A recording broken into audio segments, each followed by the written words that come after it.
Welcome back to lesson number 4 of this free beginner saber series from the FloWarrior Academy. Skilled lightsaber manipulation is about more than just learning new moves. It's about learning how these moves connect to one another so that you can transition smoothly and efficiently between them while preserving the momentum of the saber. So far we've learned the basic spin in multiple directions, grips, and planes. We've also learned the figure 8, which allows us to transition continuously between parallel planes on opposite sides of our body. In today's lesson, we'll be learning the basic flow, which allows us to transition smoothly between forward weave and reverse weave by incorporating a shoulder circle and by turning our upper body to either the right or the left side. Now, before I break it down in detail, there's just a few points that I want to cover first. First of all, the rule of thumb that when we're transitioning from forward to reverse weave, we are transitioning along the bottom half of a shoulder circle, and when transitioning from reverse to forward weave, we're transitioning along the top half of a shoulder circle. Second of all, remember from lesson 1 the so-called static front and back wall planes. Because my upper body will be changing direction throughout this technique, I will be defining my front and back wall planes as static, as if I were facing the camera the entire time. So when the saber is between me and the camera, that is my front wall plane. When I am between my saber and the saber is in my back wall plane. Lastly, because our upper body will be shifting from our right to left sides throughout this technique, it's important for us to practice the footwork associated with this turning. I'll get you to start with your feet a little bit wider than shoulder distance apart with both feet pointed forward. What we're going to do is rotate on our heel and shift our right foot out to face our right side, and we're going to turn our left foot in so that it's about 45 degrees to the side. I'm leaning my weight forward into my front leg and I'm facing right. Next, to shift to our left side, what we're going to do is bring our weight back to center, and we're going to pivot on our heels so that our feet end up in the opposite direction where our left foot is pointed out to the left side and our right foot is pointed out to 45 degrees.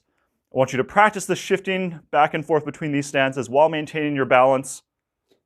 You're leaning into your right foot, shifting your weight to the center, rotating your feet, and then leaning your weight into your left side.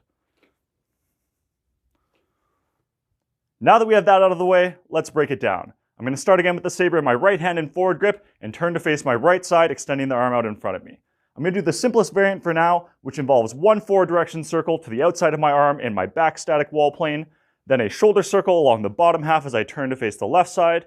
Now I'm going to do a reverse direction circle to the inside of my arm, also in my static wall plane, and then I'm going to do a shoulder circle along the top back to my starting position.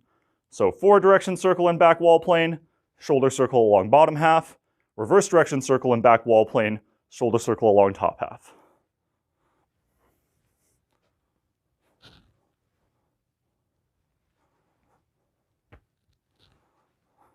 Once you feel comfortable with this simplified version where you only complete one half of the figure 8 in your back wall plane before transitioning to the other side, you can start to incorporate the full figure 8 while keeping in mind that the half arm circles always start when the saber is transitioning from your back to your front wall plane.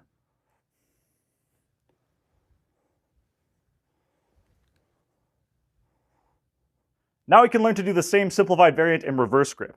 So if I start with the saber in reverse grip in my right hand, turn to face my right side so that both the saber blade and hilt end up to the outside of my arm in my back wall plane. I'm going to do a half circle that transitions into my front wall plane in forward direction, then a shoulder circle along the bottom half as I turn to face the other side. At this point, my arm should be externally rotated so that both the hilt and the blade are to the outside of my arm in my front wall plane.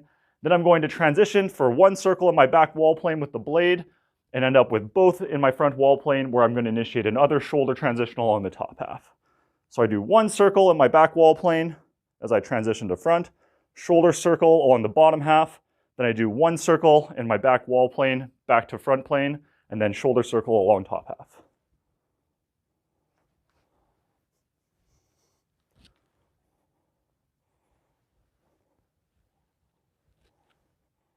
Once again, when you become familiar with the simplified version, you can start to incorporate the full figure 8. So facing right, we're doing a forward figure 8 in reverse grip. And then when the thumb side or hilt is transitioning into our front wall plane, we initiate the bottom shoulder circle into reverse direction. And then when the pinky side or blade is transitioning from our back to front wall plane, initiate the shoulder circle along the top.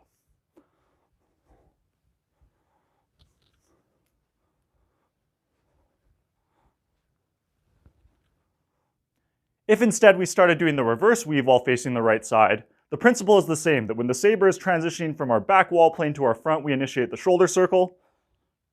And same thing on the other side, when we're transitioning from our back to our front wall plane, we initiate the shoulder circle. The only difference is that we're doing the shoulder circle along the top from right to left, and along the bottom from left to right.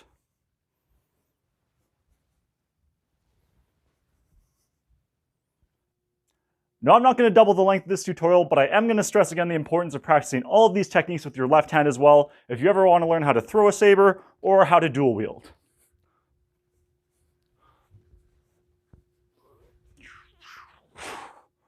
Taken together, the basic spin, the figure eight, and the basic flow serve as the foundation for almost all more advanced lightsaber techniques, and with practice will allow you to move the saber confidently and efficiently around your body.